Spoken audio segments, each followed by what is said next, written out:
जी हाँ, हेलो दोस्तों, नमस्कार। यूपी पंचायत चुनाव में इस बार कौन कौन सी सीट होंगी आरक्षित और कौन सी नहीं, चल रही है चर्चा।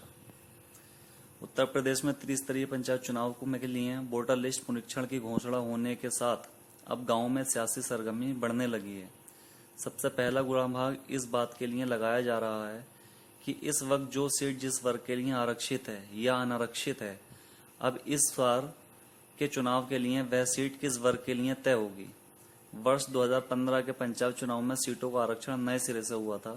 ये मानकर नए सिरे से आरक्षण हुआ कि 2010 में चुनाव में आरक्षण पूरा हो चुका है, इसलिए अब नए सिरे से आरक्षण किया जाना चाहिए। इससे पहले दोस्तों, आपने हमारे चैनल को सब्सक्राइब नहीं किया हो तो प्लीज सब्सक्राइब करें, लाइक करें और शेयर करें। जानकारों के अनुसार वर्ष 2015 के चुनाव में इस बार अब चक्रानुक्रम आरक्षण का ये दूसरा चक्र होगा। चक्रानुक्रम आरक्षण का अर्थ होता है कि आज जो सीट जिस वर्ग के लिए आरक्षित है, यथासंभव अगले चुनाव में वह सीट उस वर्ग के लिए आरक्षित नहीं होगी। चक्रानुक्रम के आरक्षण के वीरता क्रम में पहला नंबर आएगा एसटी महिला। एसटी की कुल आरक्षित सीटों में से 1/3 पद इस वर्ग की महिलाओं के लिए आरक्षित होंगी। फिर बाकी बची एसटी की सीटों में एसटी महिला या पुरुष दोनों के लिए सीट आरक्षित होंगी।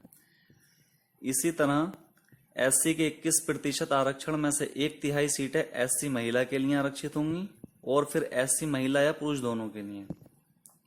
उसके बाद ओबीसी के 27% आरक्षण में 1/3 सीटें ओबीसी महिला के लिए तय होंगी। फिर ओबीसी के लिए आरक्षित बाकी सीटें ओबीसी महिला या पुरुष दोनों के लिए और बाकी अनारक्षित में भी पहली 1/3 सीट महिला के लिए होगी। आरक्षण तय करने का आधार ग्राम पंचायत सदस्य के लिए गांव की आबादी होती है। ग्राम प्रधान का आरक्षण तय करने के लिए पूरे ब्लॉक की आबादी आधार बनती है। ब्लॉक में आरक्षण तय करने का आधार जिले की आबादी और जिला पंचायत में आरक्षण का आधार प्रदेश की आबादी बनती है। ऐसा समझिए, मान लें कि किसी एक विकासखंड में 100 ग्राम पंचायतें हैं। वहां 2015 के चुनाव में शुरू 27 ग्राम प्रधान पद पिछड़ा वर्ग के लिए आरक्षित किए गए थे। इस बार के पंचायत चुनाव में इन 27 के आगे वाली ग्राम पंचायतों के आबादी के अवरोही क्रम में यानी घटती हुई आबादी प्रधान पद आरक्षित होंगे।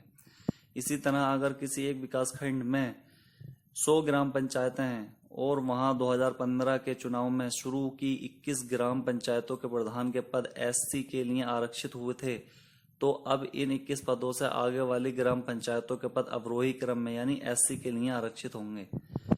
2015 में पिछले पंचायत चुनाव में हाईकोर्ट ने कहा था कि चूंकि सीटों का आरक्षण का चक्र लगभग पूरा हो चुका है, अब नए सिरे से आरक्षण का निर्धारण किया जा सकता है। इसलिए 2015 में नए सिरे से ये आरक्षण तय किया गया। अब इस बार प्रदेश सरकार को फिर नए सिरे से आरक्षण तय तो नहीं करना चाहिए। नए सिरे से आरक्षण तय करने का आधार सिर्फ एक ही हो सकता है, जब बड़ी संख्या में नई ग्राम पंचायतें बन गई हों। ऐसा तो इस बार हुआ नहीं। राकेश चतुर्वेदी, वरिष्ठ पूर्व अधिकारी पंचायती राज चतुर्वेदी ने वर्ष 2015 के पंचायत चुनाव में सक्रिय भूमिका निभाई थी। दोस्तों, अगर ये जानकारी हमारी आपको अच्छी लगती है तो प्लीज लाइक करें, शेयर करें और सब्सक्राइब जरूर करें। शुक्रिया।